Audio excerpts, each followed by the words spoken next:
오늘 하나님께서 오늘 우리에게 주시는 은혜의 말씀 함께 받도록 하겠습니다. 히브리서 11장 23절 말씀, 지난주 22절까지 함께 상고했고요. 오늘은 이제 지난주 우리가 믿음으로 요셉을 하면서 믿음으로 요셉은 임종시에 이제 창세기가 끝나는 장면을 봤잖아요. 오늘은 창세기를 넘어서 출애굽기 하면서 이제 믿음으로 모세가 이렇게 시작되는 히브리서 11장 23절 말씀 한 절만 하나님의 말씀으로 받으시면서 함께 봉독해 올리겠습니다. 시작. 믿음으로 모세가 낳았을 때 그 부모가 아름다운 아임을 보고 석 달 동안 숨겨 왕의 명령을 무서워하지 아니하였으며. 아멘. 우리는 지금 계속해서 믿음의 장이라고 일컬어지고 있는 히브리서 11장 믿음의 장 말씀을 함께 상고하고 있는데요. 지난주까지는 믿음으로 살았던 창세기에 나타난 믿음의 영웅들에 대해서 함께 살펴봤고요. 오늘부터는 출애굽기 이후에 나오는 믿음으로 살았던 인물들에 대해서 함께 상고하기 원하는데요. 여러분 중에 이제 출애굽기라면 아마 제일 먼저 모세가 나오겠군, 이제 모세가 등장하겠군 이렇게 생각하기 쉬운데요. 아니에요. 그럼 누가 가장 먼저 나오죠? 모세가 아니라 모세의 부모가 모세의 부모가 가장 먼저 나와요. 정말로 하고 이제 눈을 동그랗게 뜨신 분이 있는데 오늘 본문을 말씀 한번 자세히 보세요. 23절 말씀인데요. 우리 23절 말씀 정말 그런가? 우리 함께 읽겠습니다. 시작. 믿음으로 모세가 낳았을 때 그 부모가 아름다운 아이임을 보고 석 달 동안 숨겨 왕의 명령을 무서워하지 아니하였으며. 거기 보면 뭐라고 나오죠? 믿음으로 모세가 낳았을 때 그 부모가 이렇게. 그러니까 오늘 본문의 주인공은요, 모세가 아니에요. 모세가 아니라 누구라고요? 부모. 모세의 부모. 우리가 성경을 바르게 읽으려면요, 엄청난 신학 지식이 필요한 게 아니라 우선은 국어 실력이 필요해요. 국어 실력이. 문해력만 있어도요, 성경 읽기 어려움이 없어요.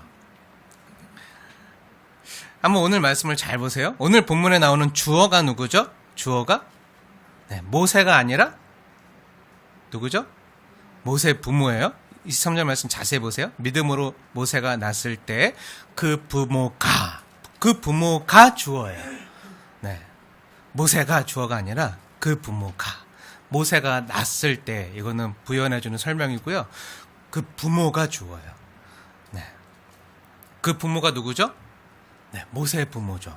모세의 부모.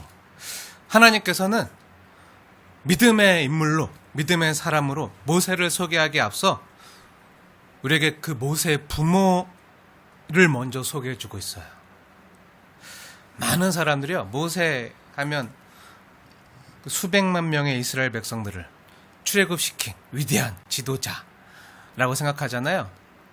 그리고 모든 사람들이 구약 성경에 있어서 가장 위대한 믿음의 사람, 딱 세 사람만 꼽으라고 하면 모두가 공통적으로 아브라함, 모세, 다윗 이렇게 세 사람을 꼽을 만큼 모세의 위치는요, 구약 성경에서도 어마어마한 위치를 차지하고 있어요. 그래서 히브리서 11장 믿음의 장에서도 아브라함 다음으로 가장 많은 분량을 차지하고 있는 사람이 모세이기도 한데요. 그런데 하나님께서는 이렇게 위대한 믿음의 사람 모세가 있기에 앞서서 먼저 누군가를 소개해주고 있는데요. 이 땅을 믿음으로 살았던 모세의 부모 이야기를 먼저 들려주고 있어요. 그 모세의 부모가 있었기에 모세가 또한 있었음을 우리에게 말해주는 거예요. 우리는 지금 매 주일마다 계속해서 부모의 역할이 얼마나 중요한지 하나님의 말씀을 통해서 계속 받고 있잖아요. 이삭과 야곱을 통해서는 부모의 축복이 얼마나 중요한지. 자녀들 축복 잘하고 계시죠? 그리고 혹시 축복의 액자 필요하신 분들은 신청해 주세요. 보시면서 늘 하고 계시죠? 머리맡에 침대맡에 두고 이거는 가능하면 침대에도 두고 아니면 식탁 위에 두면 제일 좋을 것 같아요. 식탁 위에 두고 밥 먹기 전에 늘 기도하잖아요. 그 식탁 위에 두면서 밥 먹기 전에 기도하면서 또 자녀들을 위해서 축복 기도도 하고, 네, 이렇게 하면 좋을 것 같은데, 네, 축복 잘하고 계시죠? 네, 지금은 안 그렇더라도 하나님이 그렇게 하게 하실 줄 믿고, 네, 마음껏 축복해 주세요. 마음 다해, 진심으로. 네, 그럼 하나님 그렇게 일하실 줄 믿습니다. 네, 우리는 이삭과 야곱을 통해서 부모의 축복이 얼마나 중요한지 함께 봤고요. 또 야곱과 요셉의 모습을 통해서는 야곱과 요셉이 유언할 때 그걸 하나님이 가장 믿음의 모습이라고 인정하셨잖아요. 그 모습을 통해서는 자녀들에게 무엇을 안겨주고 갈지 우리가 계속 지금까지 계속 상고했잖아요. 다 뭐죠? 내 부모의 모습이에요. 부모의 역할이 얼마나 중요한지. 네. 근데 오늘 말씀도 부모에 대한 말씀이에요. 하나님께서는 부모된 성도들에게 이 땅을 믿음으로 산다는 게 무엇인지, 그리고 보다 더 근원적인 질문을 주고 있는데요. 부모로 부름받은 성도들은 도대체 무엇을 자녀들에게 물려줄 것인가? 이런 질문을 우리에게 던져주고 있는 거예요. 근데 모세의 부모가 살았던 그 시대는요, 평화로운 시대가 아니었어요. 굉장히 어떻게 보면 암울한, 네, 격동의 시대였어요. 애굽에서 내려온 이스라엘 백성들의 입장에서 본다면 정말 처절하게 고달픈 암울한 시대였어요. 여기서 퀴즈 드릴게요. 모세의 아빠 이름이 무엇인지 아시나요? 모세 아빠. 모세 엄마 이름은 요즘에 요게벳이란 노래, 이 찬양으로 유명해졌기 때문에 아마 모세 엄마, 네, 요게벳의 노래 다 아시죠? 모르는 사람이 없을 정도 유명해졌으니까 다 아실 거라 믿고, 아직 많은 사람들이 잘 모르는 모세의 아빠 이름은 무엇일까요? 네, 제가 퀴즈로 낸 거예요. 그래서 네, 힌트는 모세의 부모는 암울한 시대를 살았습니다. 이게 힌트예요. 네, 그래도 모르시겠나요? 네, 제가 지난번 출애굽 강의할 때도 몇 번이나 힘줘서 알려드렸는데, 모세 아빠 이름이 뭐죠? 아브람? 네. 그건 이삭 아빠고. 네. 네. 제가 암울한 시대를 살았다 그랬잖아요. 네. 네, 암울함. 네. 네임이에요. 라임 맞춘 거예요. 암울한 시대를 살았던 암울함. 네. 대부분이 처음 듣는 분들처럼 여기 계신데, 네. 제가 지난번에 똑같은 퀴즈를 내면서 말씀했는데, 네. 아유, 그럼 전 너무 좋아요. 기억 못하시면 했던 거 또 하면 되니까 너무 좋은데 또 할 거예요. 네. 네, 기억하시는 분도 있겠지만, 네, 모세 아빠 이름은요, 네, 암울함이었어요. 암울한 시대를 살았던 암울함. 네. 모세 아빠 이름은 성경에 기록되어 있는데 우리 함께 볼까요? 출애굽기 6장 한번 보세요. 출애굽기 6장. 네, 정말 그런가? 네, 출애굽기 6장. 히브리서 11장 말씀 표시해 놓고 오늘은 출애굽기 말씀 많이 볼 텐데, 출애굽기 6장 20절 말씀 보세요. 출애굽기 6장 20절 말씀 우리 다 같이 찾아서 함께 읽겠습니다. 시작. 아므람은 그들의 아버지의 누이 요게벳을 아내로 맞이하였고 그는 아론과 모세를 낳았으며 아므람의 나이는 137세였습니다. 네, 여기 보면 네, 모세 부모의 이름이 나와요. 누구죠? 아므람과 요게벳. 네, 아므람과 요게벳. 네. 모세 아빠 이름이 뭐라고요? 아므람이에요. 네. 아므람이 요게벳을 아내로 맞이하고 아론과 모세를 낳았으며. 그리고 아므람과 요게벳이요, 모세를 낳았을 때 이스라엘 백성들의 상황은 어땠죠? 네, 정말 엄청 암울했어요. 네. 이집트의 파라오의 명령으로 그 영아 살해를 당할 수밖에 없었던, 정말 파라오가 민족 말살 정책을 네, 실행하던 그 끔찍한 현장 가운데 모세가 태어난 거예요.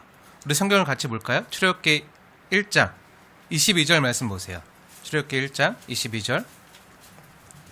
우리 1장 22절 말씀 함께 읽겠습니다. 시작.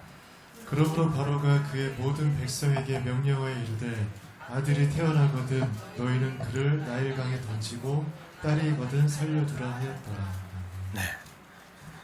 이집트의 바로가요, 국법을 내린 거예요.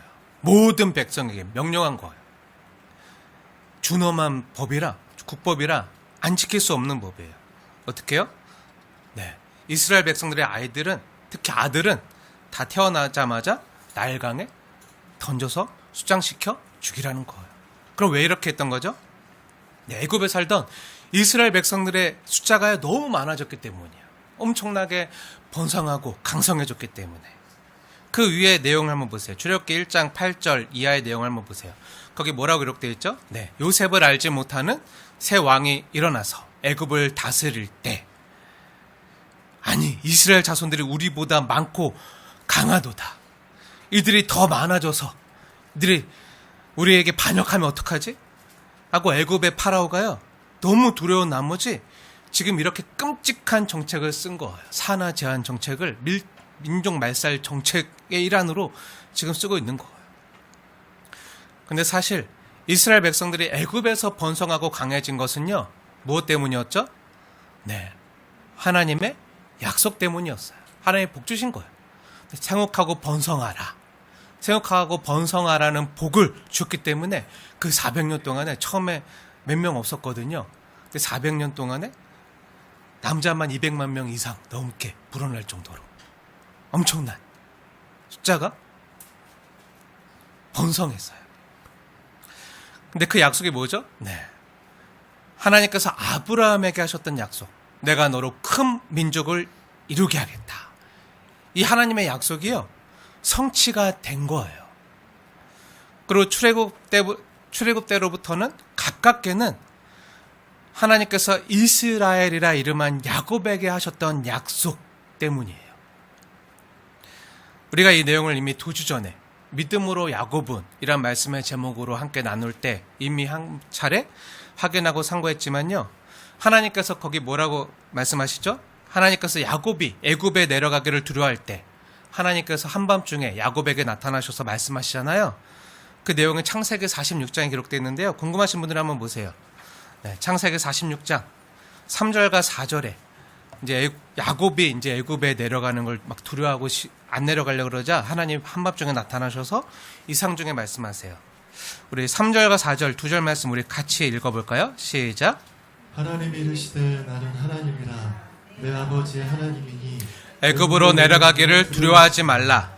내가 거기서 너로 큰 민족을 이루게 하리라. 내가 너와 함께 애굽으로 내려가겠고 반드시 너를 인도하여 다시 올라올 것이며 요셉이 그의 손으로 내 눈을 감기리라 하셨더라. 네, 하나님께서 야곱에게 약속하신 거잖아요. 네, 거기 3절에 뭐라고 약속하시죠? 내가 거기서 너로 큰 민족을 이루게 하리라. 그리고 4절에 내가 너와 함께 애굽으로 내려가겠고 반드시 너를 인도하여 다시 올라올 것이다. 그래서 야곱이요, 요셉과 요셉의 아들들을 축복하고 유언을 남길 때 나를 애굽에서 장사하지 말고 반드시 약속의 땅인, 하나님이 주시리라 약속하신 땅인 이 가나안 땅에 묻어달라 라고 말하는 내용을 우리가 이미 2주 전에 함께 나누었잖아요. 기억나시죠? 네. 그리고 하나님께서는 야곱에게 약속하신 그대로요, 애굽에 내려간 그들과 함께 하셨고 그곳에서 번성하게 하셔서 큰 민족을 이루신 거예요. 큰 민족이 되게 하셨어요. 얼마나 번성하게 하셨죠? 네, 처음에 야곱과 함께 애굽으로 내려갔던 이스라엘 사람들이 모두 몇 명이죠? 이 내용이 출애굽기 1장에 나오는데요. 출애굽기 1장 5절 보세요. 몇 명이 나오죠? 몇 명이라고 기록되어 있죠? 네, 모두 70명이 내려갔어요. 야곱과 함께. 야곱의 자식들과 손주들 많았잖아요. 그들의 숫자가, 야곱의 가족들이 70명이었어요. 요셉은 이미 애굽에 살고 있었잖아요. 요셉은 애굽에서 살고 있었고 요셉의 자식들도 있었고 다 합쳐도 75명밖에 안 되는 그 적은 숫자가요, 400년이라는 그 짧은 시간 동안에 어떻게 되었죠? 네, 수백만 명으로 불어날 만큼 남자 수만 수백만 200만 명이 넘을 정도로 엄청나게 생육하고 번성하는 복을 주셔서 엄청나게 사람들이 많아졌어요. 하나님께서 약속대로 생육하고 번성케 하는 복을 주셔서 큰 민족이 되게 하신 거예요. 약속대로 이루신 거죠.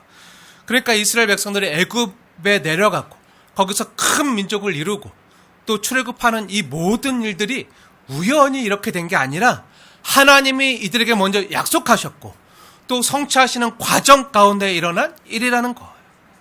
어떻게 보면 오늘 본문 가운데 나오는 모세의 부모가 살았던 그 시대가요, 당시로서는 매우 절망적이고 암울했던 시대처럼 보이지만요, 사실 하나님의 말씀과 약속을 기억한다면요, 어둠 속에서도 빛을 품고 있었다는 거예요.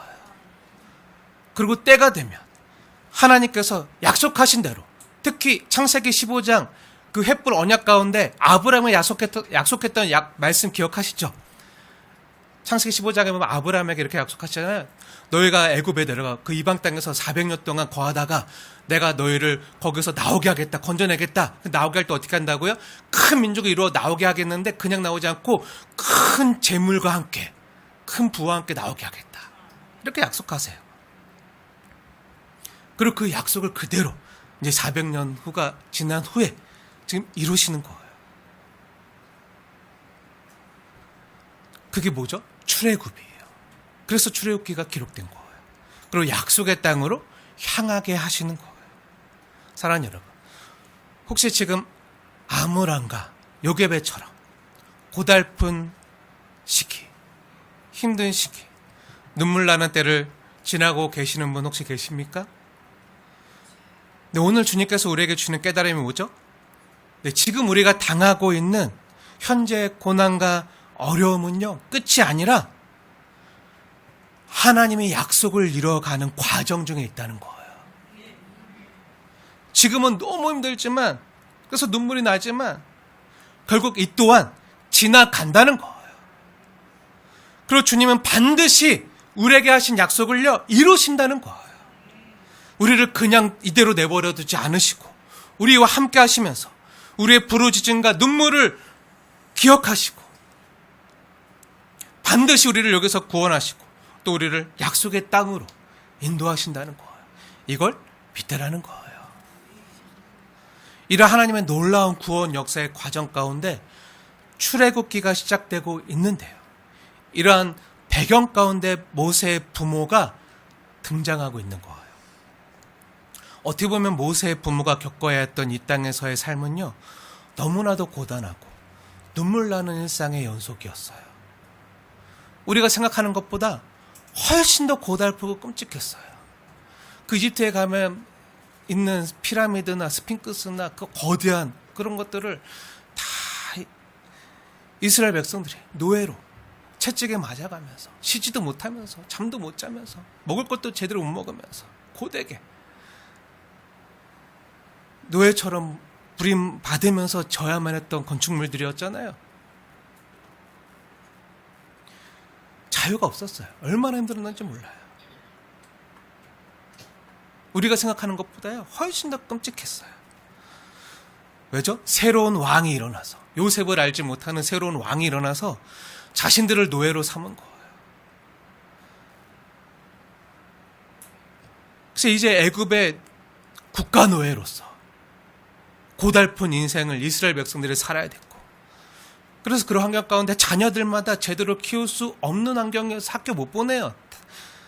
조금 어느 정도 잘하고 걸을 수 있고 좀 크면 같이 벽돌 구우러 가야 돼요.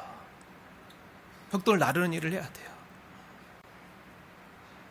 아니, 아이들을 낳자마자요, 너무 숫자가 많아지니까 안 되겠다. 이들이 이렇게 있다가 반역할지도 모른다.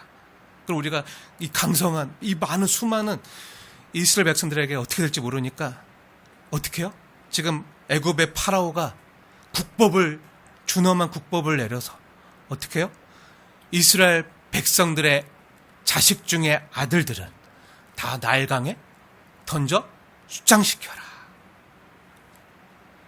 이런 법을 지킬 수밖에 없었던 끔찍하고도 암울한 상황이었어요. 그런데 하나님은 사랑했던 믿음의 사람들이었던 아므람과 요게벳은요, 그 아이를 나일강에 갖다 버릴 수가 없었어요. 그래서 몰래 잘 숨겨서 키우기로 했어요. 그래서 오늘 히브리서 11장 본문 한번 보세요. 히브리서 11장 23절 본문에 보면 뭐라고 기록되어 있죠? 우리 같이 읽어볼까요? 히브리서 11장 23절 말씀 시작. 믿음으로 모세가 낳았을 때 그 부모가 아름다운 아이를 보고 석 달 동안 숨겨 왕의 명령을 무서워하지 아니하였으며. 네. 이게 믿음의 행동이었다는 거예요. 믿음으로 이렇게 했다는 거예요. 그리고 하나님이 이걸 기억하시고 칭찬하시는 거예요. 혹시 여러분 중에 에이 목사님, 아니 남의 자식도 아니고 자신이 배 아파 난 자기 친자식을 이쁘게 보지 않는 부모도 있나요? 고슴도치도 자기 자식은 이쁜 법인데 하는 분이 계실지도 모르겠어요. 그거 당연한 거 아니에요? 그럼 여기서 잠시 하나님께서 모세의 부모를 믿음으로 그 부모가 하면서 아므람과 요게벳을요, 그 모세의 부모를 믿음의 용사의 반열에 끌어올리는 칭찬을 하실 때 어떤 의미로 칭찬을 하셨는지 조금 더 깊게 상고할 필요가 있는데요. 지난번에도 말씀드렸지만요, 모세의 부모가요, 모세가 태어났을 때 그 부모가 모세를 어떻게 봤다는 거죠? 아름다운 아이임을 보고, 그래서 숨겼다고 하잖아요. 그 왕의 명령도 두려워하지 아니하고 아름다운 아이임을 보고 라고 말하고 있는데, 여기서 아름다운 이란 뜻은 무엇일까요? 정확히 이 말씀의 의미를 알기 위해서는 이 이야기의 배경이 되고 있는 출애굽기 2장으로 가볼 필요가 있는데요. 네, 출애굽기 2장 가면 이제 모세의 부모가 나와요. 네, 아므람과 요게벳이 나오면서 그 요게벳이 임신을 하고 하는 내용이 나오는데, 출애굽기 2장 2절에 보면요, 히브리서 11장 23절에 아름다운 아이임을 보고 석 달 동안 숨겼다는 말에 병행 구절이 나오는데요. 거기 뭐라고 나오죠? 한번 자세히 비교하면서 보세요. 출애굽기 2장 2절 말씀 제가 읽겠습니다. 한번 자세히 비교해 보세요. 2절 말씀. 그 여자가 임신하여 아들을 낳으니 그가 잘생긴 것을 보고 석 달 동안 그를 숨겼으나. 여기 보면 히브리서의 아름다운 아이라는 표현이요, 원래 출애굽기 2장 2절에는 어떻게 나오죠? 그가 잘생긴 것을 보고 기록되어 있는 것을 알 수가 있어요. 그럼 잘생겼다는 게 뭐죠? 잘생긴 게 뭐죠? 네, 제 아내가 제 외모에 반해서 저한테 시집 왔다고 늘 그러고 말하고 다니는데요. 네.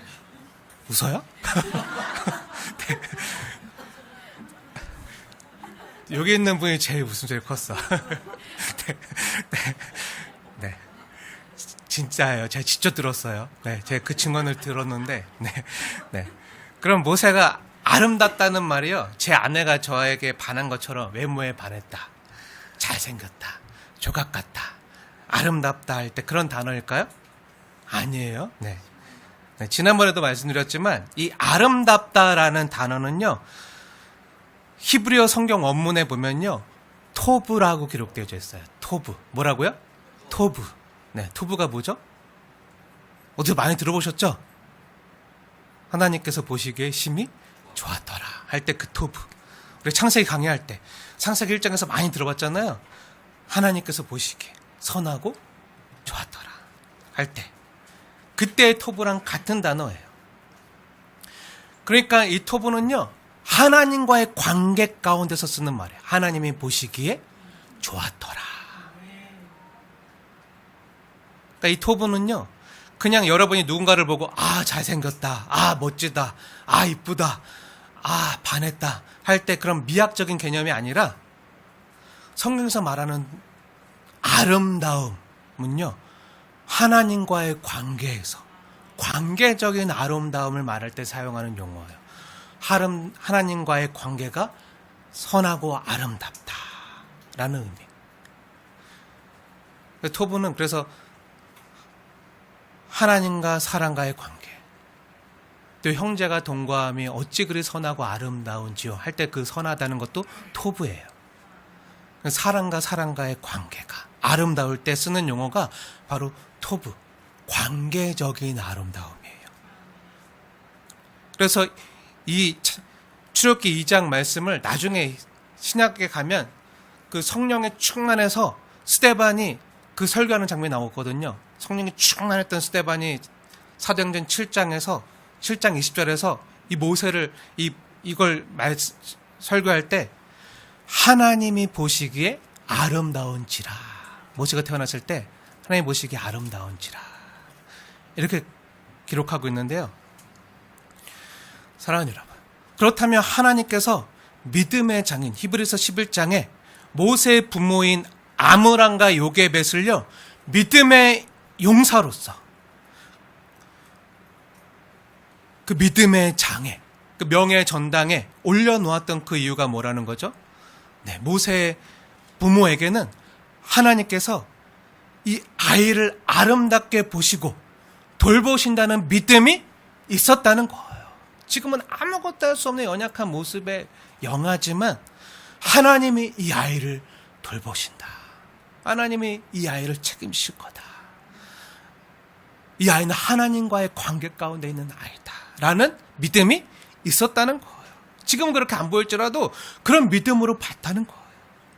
그래서 자신들의 암울한 현실 가운데서도 하나님께서 이 아이를 돌보신다는 믿음이 있었던 거예요. 그 믿음을 칭찬하셨다는 거예요. 한번 이때 상황을 한번 상상해 보세요. 아이가 태어났어요. 아이가 태어났는데 처음에는 이 아이가 너무 어려서 숨길 수 있었는데 이제 석 달쯤 되자 그 맘마를 먹고 엄마 모유를 먹고 이제 좀 몸이 자라고 이제 석 달쯤 되자 어느 정도 컸어요. 그러니까 이제 숨기는 게 불가능한 거예요. 왜죠? 아이가 자라면서 울음소리가 커지는 거예요. 울음소리가 커져서 배고파 또 울고 엄마 보고 싶다고 울고 쉬했다고 울고 응가했다고 울고 아기는 말을 못하니까 오직 울어대는 것으로 자기 의사표현을 다 하잖아요. 네, 우는 거로 말을 다 해요. 그저께 제 아내가 어린이집에서 어린이집 갔다 오더니 저에게 그런 말 했죠. 우리 어린이집에 제가 키우고 있는 제가 돌보고 있는 지호라는 아이가 있는데 이 아이는요 뭐야 이 말밖에 못한대요. 근데 뭐야 이 말로 모든 말을 다 한대요. 처음에 어린이집 와서 선생님 보고 반가워서 뭐야 하면서 다 하고 네. 그리고 배고프면 이제 급식 나오잖아요. 밥 나오면 뭐야 막 하면서 말하고 네. 그리고 친구들 싸워요. 친구들 싸우면 뭐야 하면서 말하고 네. 네. 뭐야로 모든 걸 다 얘기한대요. 할 수 있는 말이 뭐야밖에 없어요. 뭐야 하면서 네. 근데 애기들은요 말할 수 있는 게 없잖아요. 근데 모세는요 뭐야라는 말도 못했어요. 네. 우는 거로만. 근데 울음소리를 더 이상 숨길 수가 없어서 네. 그동안은 잘 숨겼는데 더 이상 숨길 수가 없어서 이제 100일쯤 되었을 때 이 아이를 갈대 상자를 가져다가 거기에 담아서 어쩔 수 없이 띄어보내는 거예요. 아기를 떠나보내는 게 아쉬워서 강물에 흘러가지 못하도록 나일강에 있는 그 갈대 사이에 두고 그 엄마는요 멀리서나마 지켜보고 있는 거예요. 여기서 우리는 매우 중요한 사실을 발견하게 되는데요. 그게 뭐죠? 네, 믿음은요 아무 대책 없음이나 무모함이 아니라는 거예요. 모세의 부모인 아므람과 요게벳은요 뭐 어떻게 되겠지, 하나님이 지켜주실 테니 우리 아무것도 하지 말자라는 태도로 있지 않았어요. 그럼 어떻게 했죠? 네, 이때 이야기를 묘사하고 있는 출애굽기 2장 말씀을 잘 볼 필요가 있는데요. 출애굽기 2장 3절 말씀 한번 자세히 보세요. 어떻게 했죠? 출애굽기 2장 3절 말씀 우리 함께 읽겠습니다. 시작. 더 숨길 수 없게 되매 그를 위하여 갈대 상자를 가져다가 역청과 나무 진을 칠하고 아기를 거기 담아 나일 강가 갈대 사이에 두고. 네, 모세의 부모는 어떻게 했죠? 네, 아이를 위해 갈대 상자를 정성껏 만들어요. 이 아이를 나일강에 아무것도 없이 던지지 않아요. 정성껏 역청과 나무 진을 칠하고 아이를 곱게 뉘어서 나일강에 띄웠어요. 나일강에 갈대 상자를 띄울 때도요 그냥 띄워서 강물에 흘려보낸 게 아니라 어떻게 했죠? 네, 그 강가에서도 가장 안전한 곳을 찾았어요. 그래서 갈대 사이에 떠내려가지 않게 두었어요. 말씀을 자세히 보세요. 2장 3절 말씀. 네, 갈대 상자를 가져다가 역청과 나무진을 칠하고 아기를 거기 담아 나일 강가 갈대 사이에 두고, 가장 안전한 곳, 갈대 사이에 떠내려가지 않게 두었어요. 그리고 미리암을, 그 누나, 모세의 누나 미리암을 곁에 세워서 지켜보게 했어요. 아이의 안전이 걱정돼서 부모로서 해야 될 최선을 다했어요. 어떤 부모들은요, 아무것도 하지 않으면서 하나님, 전 모르겠습니다, 막혔습니다, 난 골치 아프고 신경 쓰기도 싫으니까 그냥 하나님 알아서 해주세요 라고 생각하는 분도 있어요. 근데 그건 믿음이 아니라 무책임이에요. 또 반대로 어떤 부모는요, 모든 것을 통제하려고 해요. 아이들의 성적도, 진로도, 학원도, 친구도, 직장도 다 통제하려고 해요.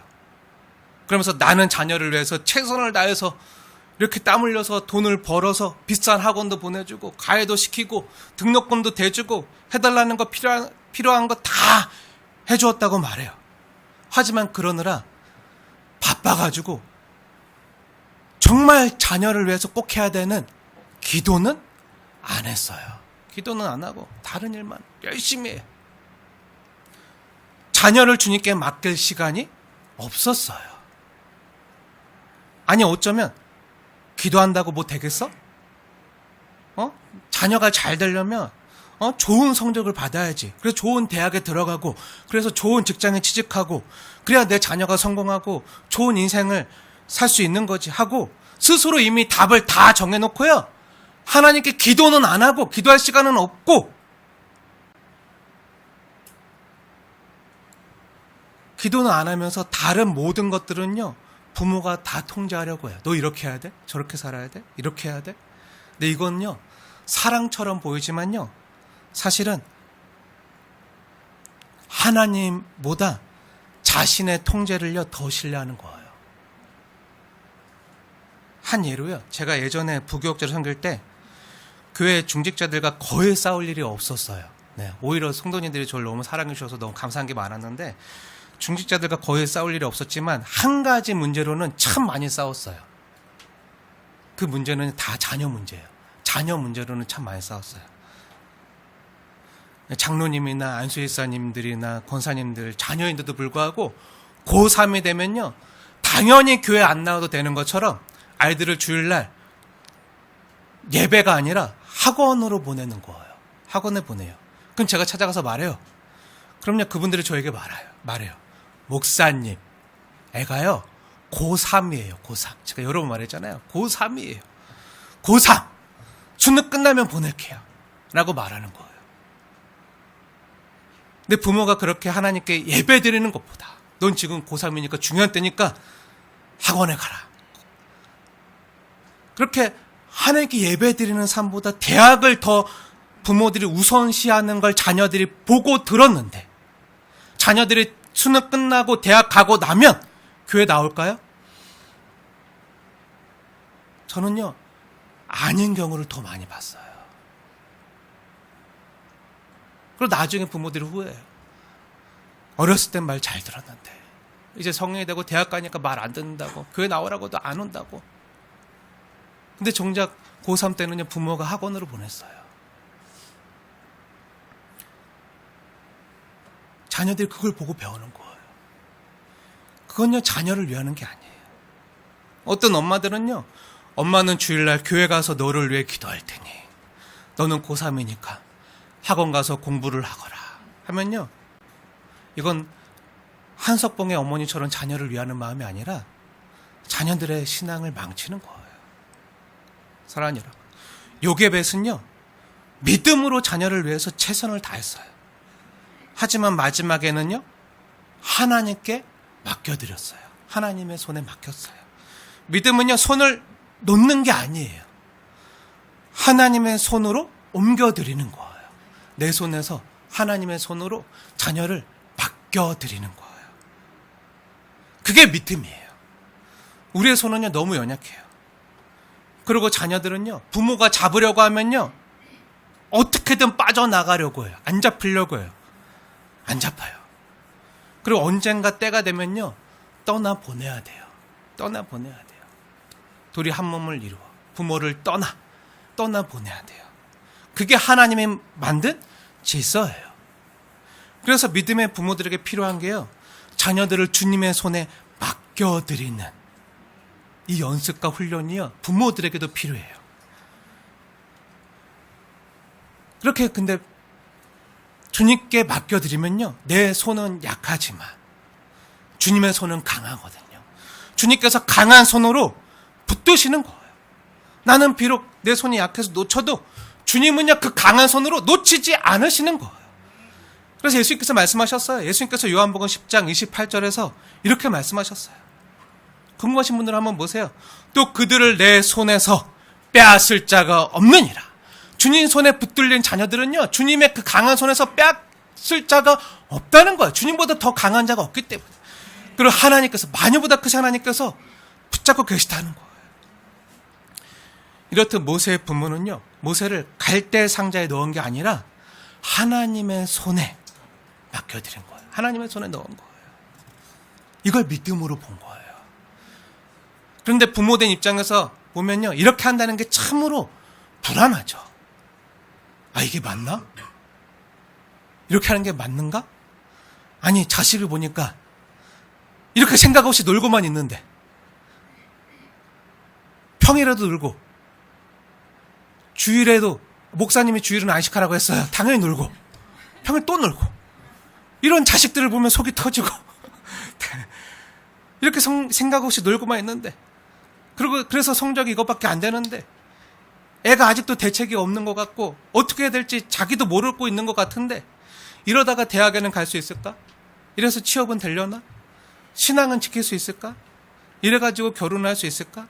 하고 자녀를 걱정해요. 어떻게 보면요, 모두 자녀를 향한 관심과 사랑에서 나온 걱정과 염려들이죠.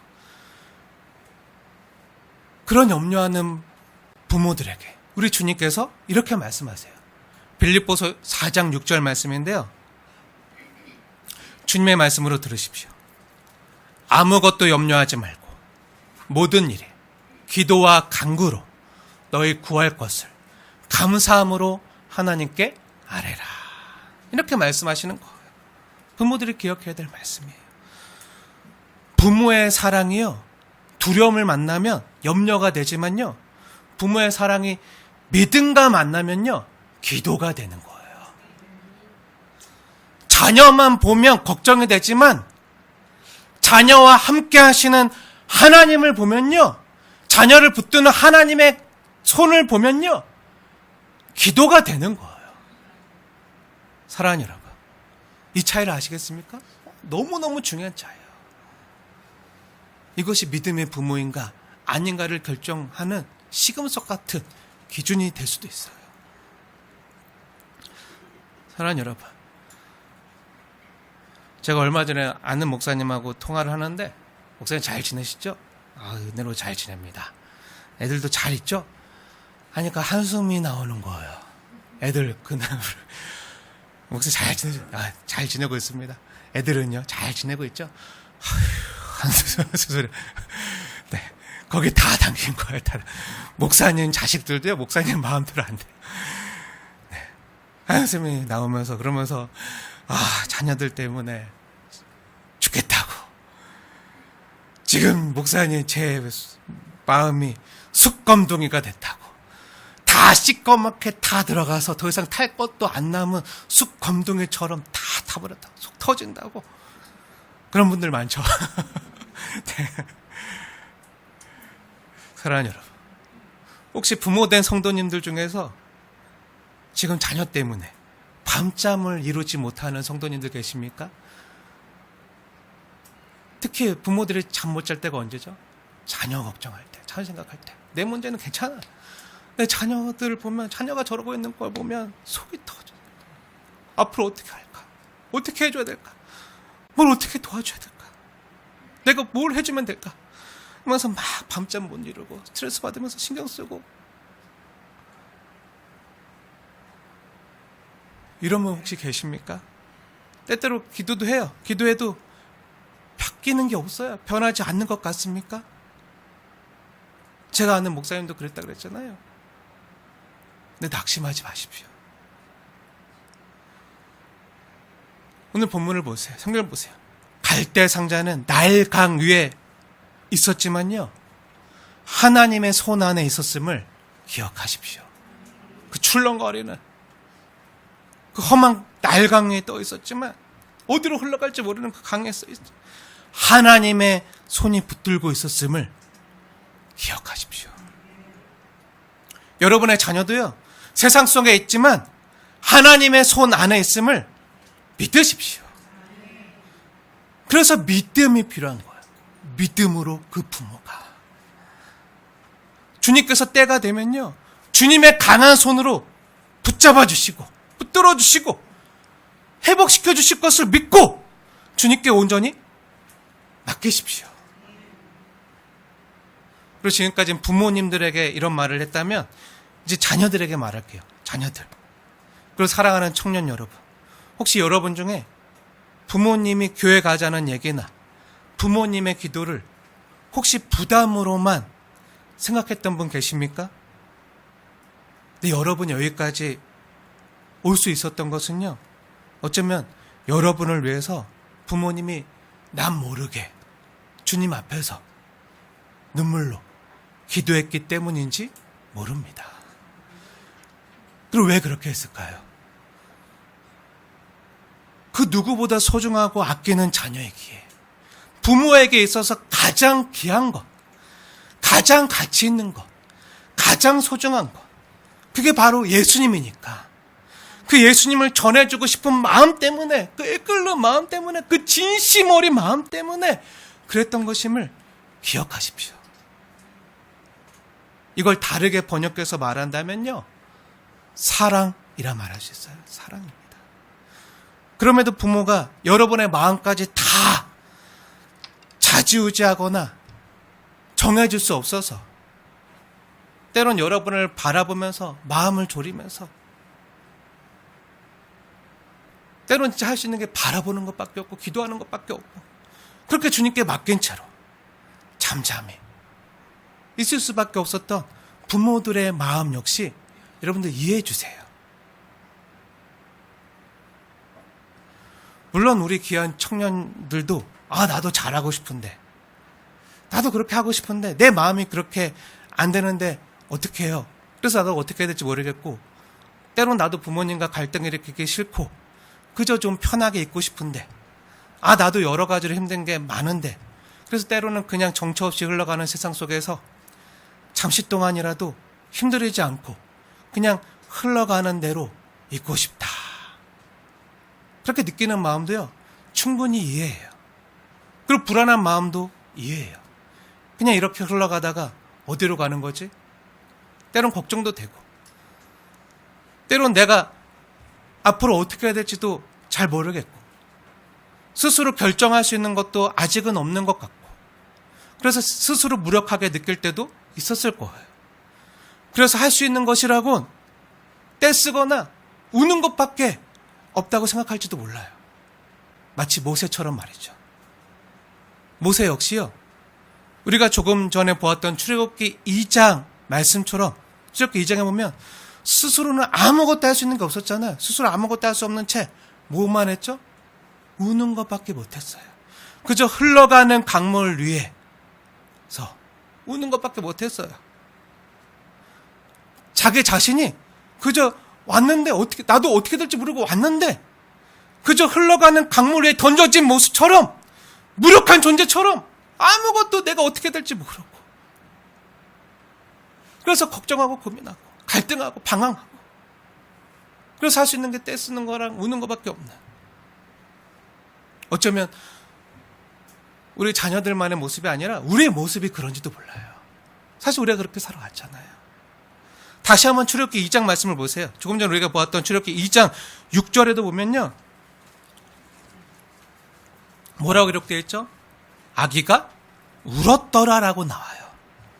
사랑하는 여러분, 모세는요, 갈대 상자 안에서 우는 것밖에 밖에 할 수 있는 것이 없었어요.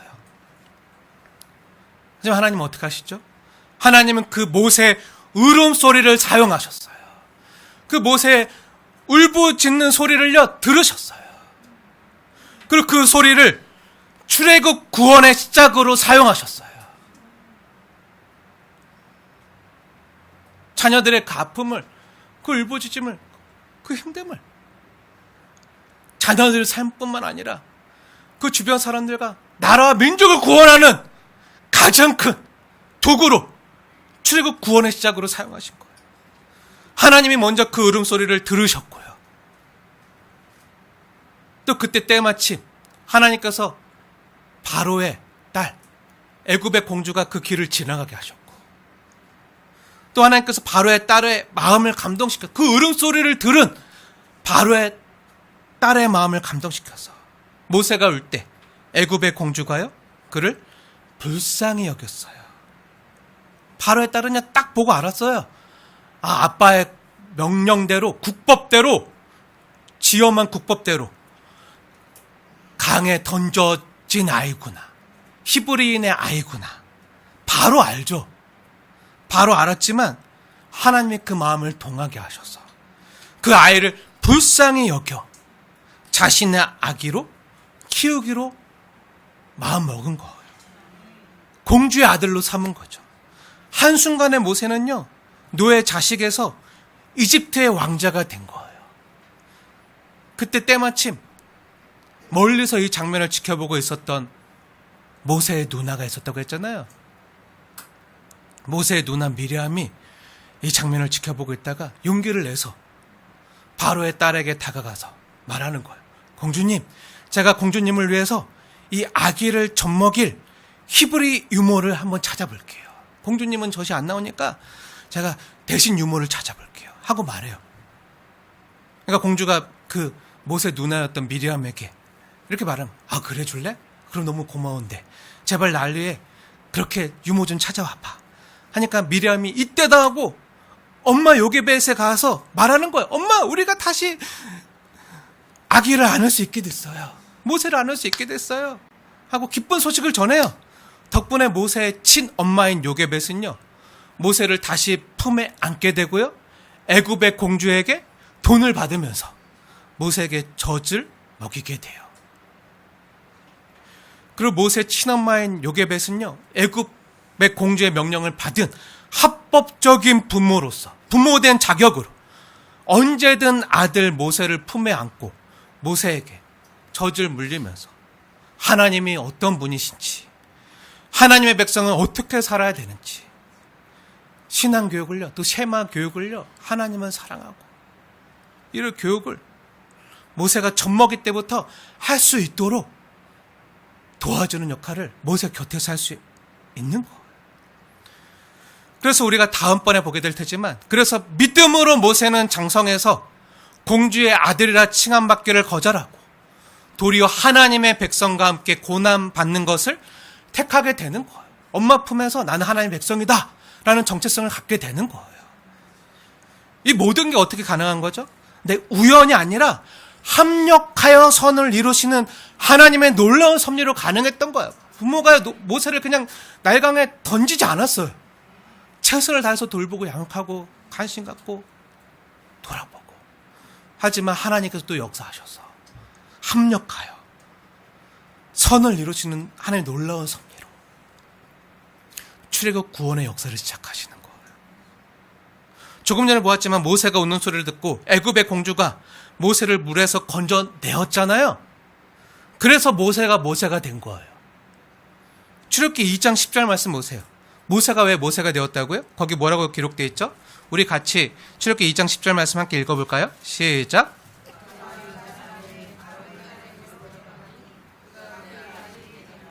그가 그 이름을 모세라 하여 이르되 이는 내가 그를 물에서 건져내었습니다 하였더라. 네. 애굽의 공주가 모세를 아들로 삼고 그 아들의 이름 뭐라고 짓죠? 모세라. 왜 그렇게 모세라 지은 거죠? 내가 건져내었기 때문에. 너를 물에서 건져내었습니다. 모세라는 이름의 히브리 단어를요, 우리말로 번역하면 뭐라는 거죠? 네, 건져내다, 구원해내다 라는 뜻이에요. 건져내다라는 뜻이에요. 건져내다, 구원하다, 이 뜻이에요. 그리고 또 놀라운 점은요, 지난번 우리가 출애굽기 강의할 때도 말씀드렸지만 엄마 요게벳이 갈대나무로 엮어서 나일강에 띄어보낸 그 갈대 상자의 히브리어 단어가요, 노아의 방주할 때 그 방주라는 단어와 똑같은 테바라는 단어예요. 노아의 방주가 테바. 근데 지금 갈대 상자도 테바라는 똑같은 단어예요.